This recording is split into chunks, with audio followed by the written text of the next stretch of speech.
routine stabbings, murders, and all kinds of really serious top-end crimes that really were a rarity here through most of my lifetime. They're now daily occurrences.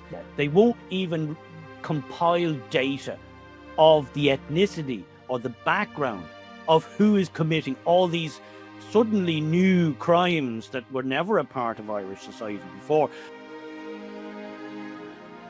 Because Ireland is a small European country, like most small countries, on the continent, any continent, they get overlooked sometimes by world news, world press. I would imagine world news is heavily dominated by the Great Britain, and Ireland's pushed to one side. But you have the same problems as us, and you also have them, I would say, worse than us. But the plus side is the people of Ireland, I think, are a lot further down the line than us, are seeing it as something that needs to stop and change, because they can see their heritage disappearing. They can see their island slowly disappearing.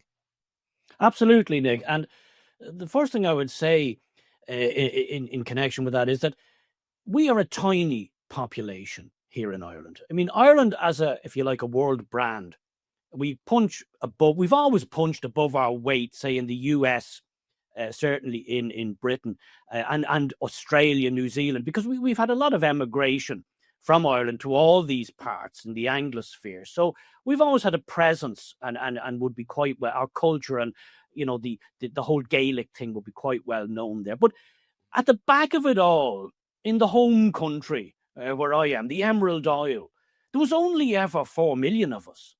We were in world terms a tiny dot on the landscape population wise. So, as I always say, you can't play fast and loose with a tiny population.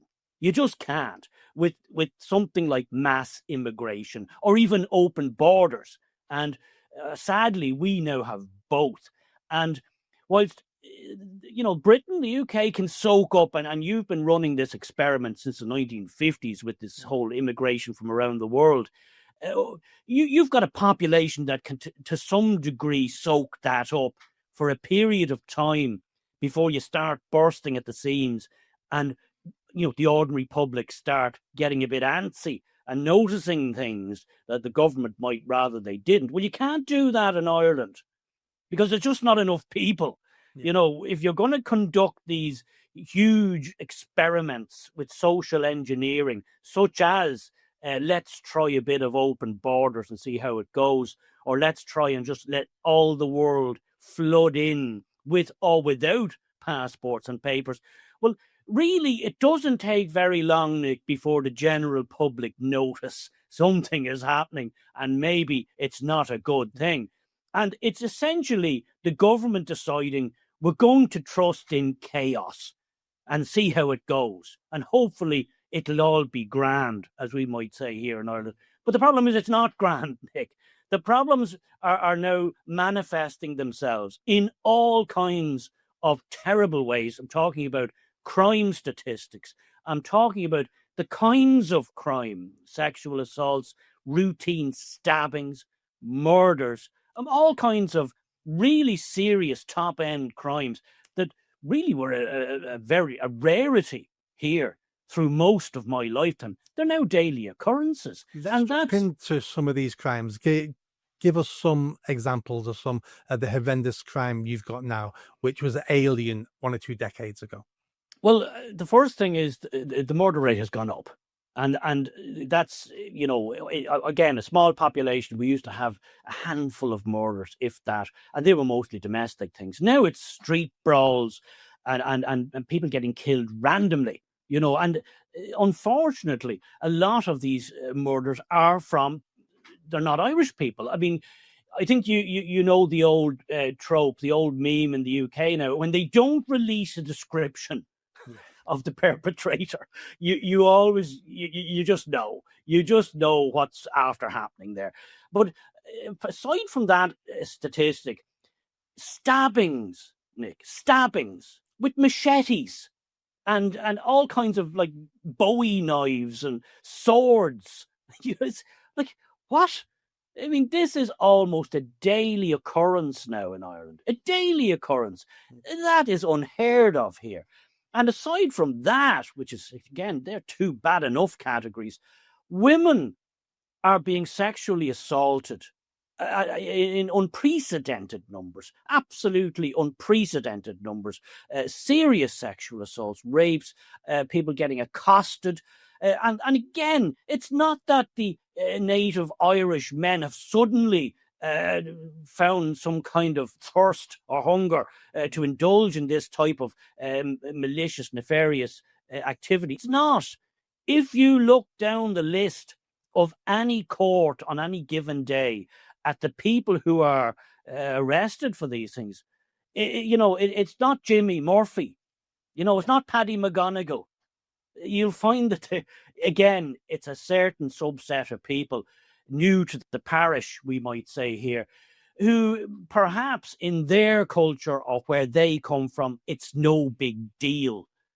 But now all of a sudden they're here live with us, and it's the ordinary public are seeing this, and no matter how much the government tries, and they do try to dampen down the media, as I said, to not give descriptions of the suspects or the people arrested.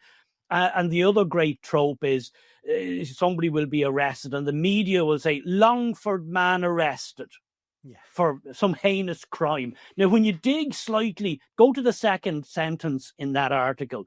He's probably arrived from the Congo 2 weeks ago and is living in an IPAS immigrant hostel or something. So, but they'll always frame as Longford man, Cork man, and that's deliberate, Nick. You know what they're doing there. Well, exactly the same in the UK when we had those 3 little girls stabbed to death in Southport. It was reported a Welshman. He wasn't a Welshman. He was a Rwandan youth, basically.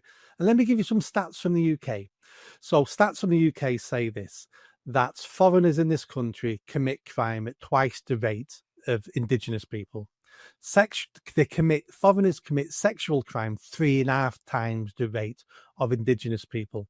But when you dig into those figures, Afghanis commit sexual assault at 20 times the national average of an indigenous person in this UK. It's not all foreigners who are committing sex crime. You can look at the countries. It's Somali, it's Syrians. You just look at the graph that's been released by the Home Office. We know who's committing the sexual assaults and the violent crime in our country. We're just not allowed to talk about it. We have to pretend we've not noticed who the criminals are. Well, it's even more muddy here, Nick, if that were possible, because we don't even compile the stats. They don't even. We've only been down now for about a year. It's only been happening this last year. We're not even government to do it. We're not even there yet. They won't even compile data of the ethnicity or the background of who is committing all these suddenly new crimes that were never a part of Irish society before. I mean, a big crime in my youth was lads getting caught with no light on their bicycle. That'll be in the headlines for a bit. Or somebody stole a bike. God forbid, stole a bike from outside a shop. That'll be in the news for 6 months. But nowadays, it's almost to the point of people not even noticing anymore. Because every day there's a stabbing in Dublin on the street somewhere. Somebody got stabbed. Maybe they didn't get killed, but somebody went at somebody with a knife. That's not Irish people. We don't do that. It's not part of our culture. It was never part of a culture, aside from a few revolutions here or there, which we did engage in, as you know. But no, it was never part of the normal Irish society and our way of being. But now all of a sudden, it's happening all the time with increasing regularity, and we're supposed to not notice. Or if we do notice, we're supposed to not say anything. And it's getting out of hand to the point now where everybody's noticing. There are big marches now on the street, which I know you've seen, and I think the whole world has seen. People are at boiling point here, Nick. They're at boiling point here in Ireland. We are heading in a very, very dangerous direction. And this is completely the fault of the government, or as I would say, the ruling elite, because they're not listening to the people. Yeah. We're not even at the point of discussing whether or not this new flirtation with mass immigration and open borders is even a good or bad idea. Of course, it's a good idea, say the politicos, and anybody who says it isn't, is far right, alt right, something adjacent, and should probably be taken away in a van for their own good. Racist, Nazis, Yeah, fascist. phobes. You pick a number. All those things. We have all those things Yep. all the time. Derek, stick with us. We're going to have to take a short break now. But while we're in the break, have a think about this stat. In London, over the last 10 years, knife crime has gone up 1,000%. Stick here with the pulse, and we'll see you after these breaks. Welcome back to Wednesdays with me, Nick Buckley. We're talking about mass immigration into Ireland. Derek, just before the break, we were talking about the Irish people, and you talked about demonstrations. We know the elite in Ireland are not, at this moment in time, are not going to listen to the people, because the people are wrong, the people are bigoted, the people are racist, the Nazis, the fascists.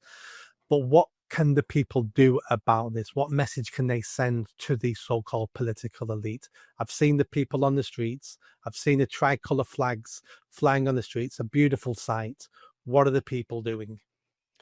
Well, I think more and more people here, Nick, are waking up to the rather unsavory fact that voting doesn't really matter.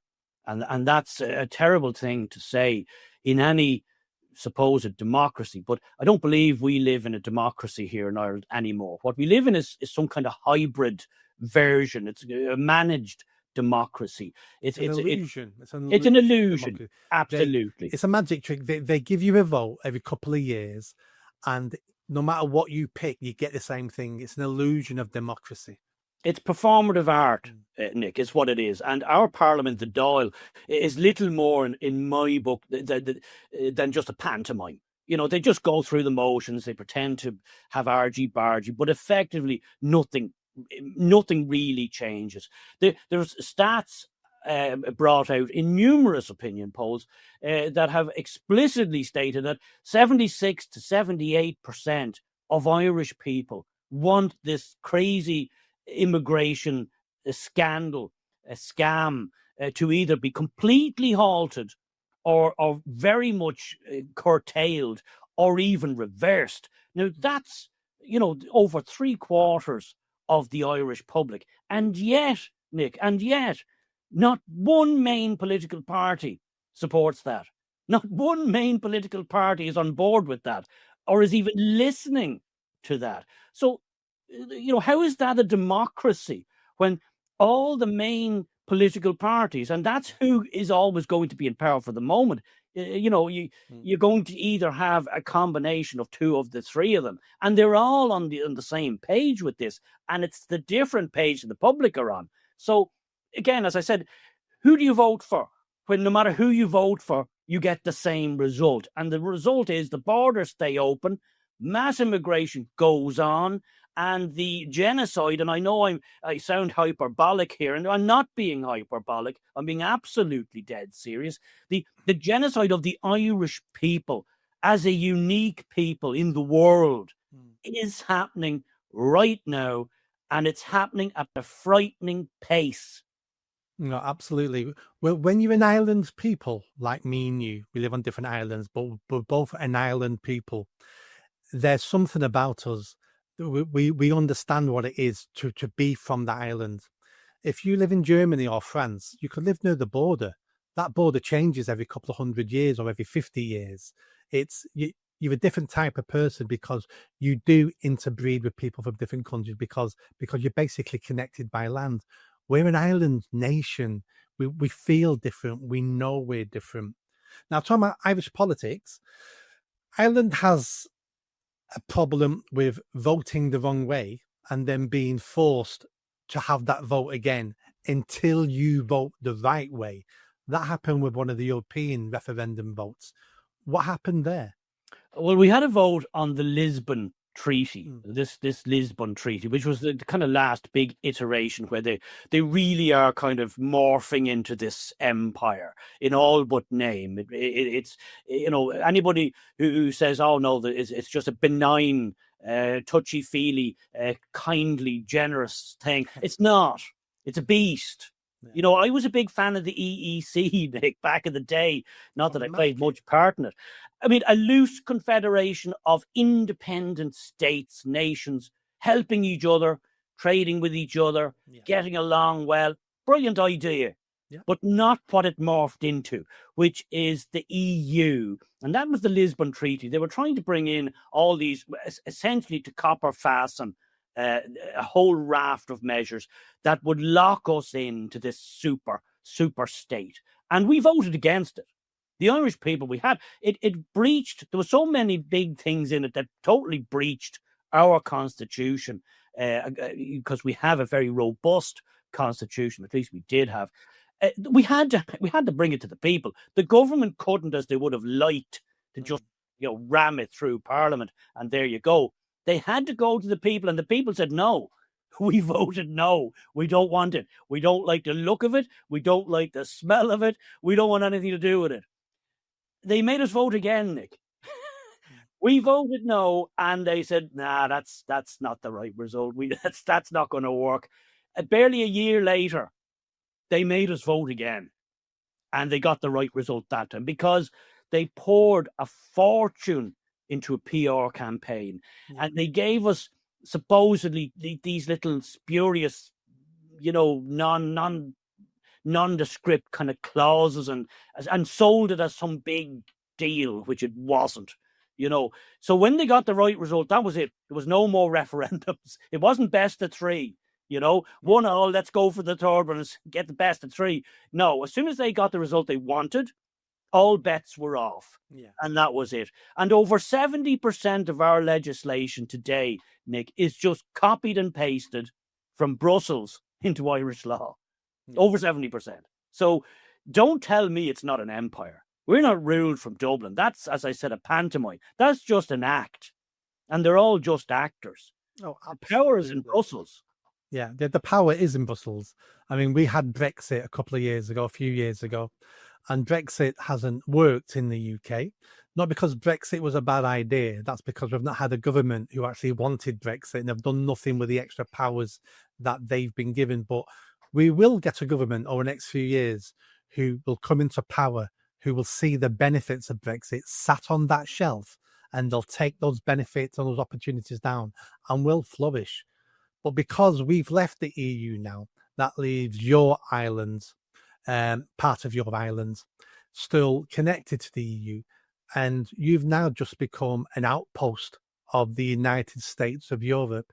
And I think the Irish people need to reconsider this. And I think you need to leave. But it is starting to happen. There's rumblings.